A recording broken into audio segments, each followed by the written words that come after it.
下你咧用咗邊隻精油？我冇滴精油，哦，你點解唔滴精油咧？因為我覺得肉桂嗰陣味好香。哦，所以唔想俾其他係啊。同埋你嗰個作品咧，可唔可以簡單介紹下你個作品啊？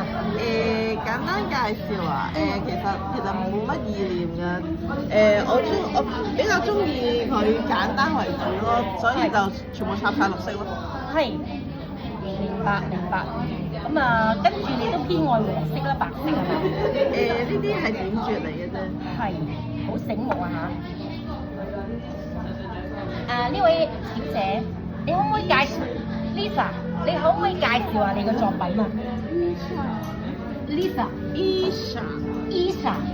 對唔住嚇，我發音唔準啊，讀得書少。你可唔可以介紹下你個作品啊 Introduce. Could you introduce your display? 天然嘅感覺邊一部分啊？即係嗰啲個係乾花係。你揀呢一個瓶咧係似富士山呢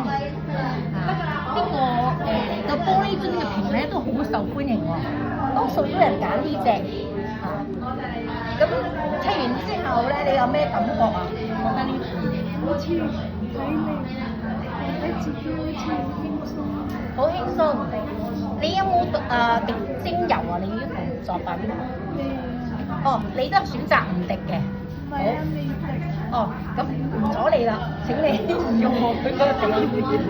咁另外呢一個，介紹下你個作品俾我哋。我係用最少嘅用材，係。用最少嘅用材砌出嚟，咁係砌出嚟嘅效果幾有日本 feel，我覺得。日本 feel 咧好淡雅㗎嘛，用最少最簡單嘅，我覺得係咁。明白，真係好精啊 ！Simple is good 係嘛？精油係用咗橙花味咯。橙花。係啦。你中意橙嘅？純粹聞落覺得都幾舒服幾好。係啊。好啊，唔該晒你嚇。咁跟住到呢一盤嘅作品啊，你可唔可以介紹下你嘅作品啊？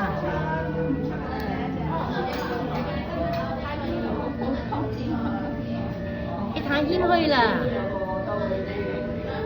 可唔可以講多啲關於你個設計嘅概念啊？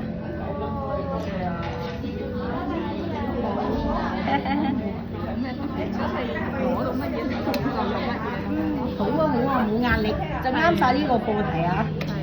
即係精油令我哋舒緩啊！你有冇落精油啊？你呢個？我落咗個白桃。白桃烏龍。你本身對桃都係情有獨鍾㗎係咪啊？比較聞落去舒服。我飲嗰啲汽水嗰啲。我自己咧就揀咗橘子花咯。好，唔該晒你嚇。